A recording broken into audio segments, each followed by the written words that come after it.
থেকে জেলা শনিবারও জমজমা নির্বাচনী প্রচার। সমর্থন চেয়ে জনতা দৌড়ে দৌড়ে করা নাড়ছেন সমস্ত দলের প্রার্থীরা।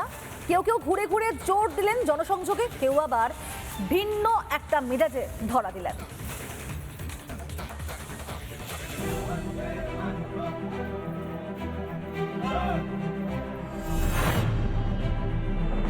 জনসংযোগ, দুয়ারে দুয়ারে ঘুরে প্রচার তো আছেই।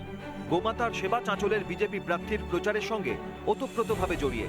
গোমাতার সেবা না করে তার দিন কাটে না, জানালেন রতন দাস।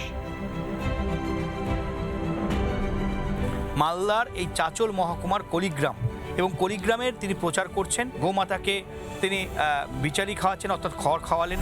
প্রতিদিন সকালে গোমাতার সেবা করে আমি প্রচারে বের হই।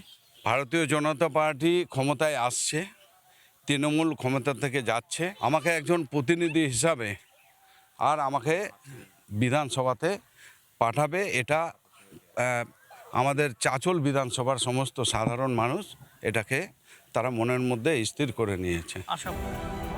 অভিনব ভোট প্রচারের ছবি দেখা গেল পশ্চিম মেদিনীপুরেও।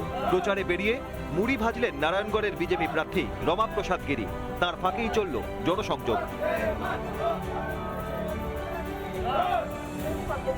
শুধু জেলা নয়, কলকাতার ভোট প্রচারেও অভিনবত্বের ছোঁয়া। গাড়ি বদলে অটোয় চেপে অলিতে গলিতে প্রচার করলেন যাদবপুরের সিপিআইএম প্রার্থী।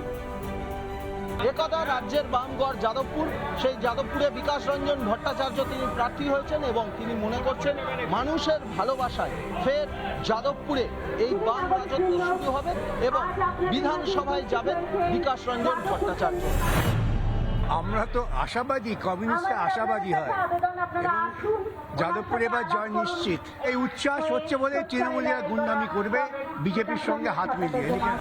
ভোটের খুব বেশি দিন আর বাকি নেই। জয়ের গন্ধ পেতে শুধু মিছিল মিটিংয়ে থেমে থাকছেন না প্রার্থীরা, জনতার মন পেতে বেছে নিচ্ছেন নিত্য নতুন কৌশল, যা ভোট প্রচারকে অন্য মাত্রা দিচ্ছে। রিপাবলিক বাংলা। নানা ধরনের কন্টেন্ট দেখার জন্য লাইক করুন, শেয়ার করুন আমাদের ফেসবুক পেজ, সাবস্ক্রাইব করুন আমাদের ইউটিউব চ্যানেল। পাশাপাশি অন্যান্য ব্রেকিং নিউজের জন্য অবশ্যই চোখ রাখুন রিপাবলিক বাংলায়।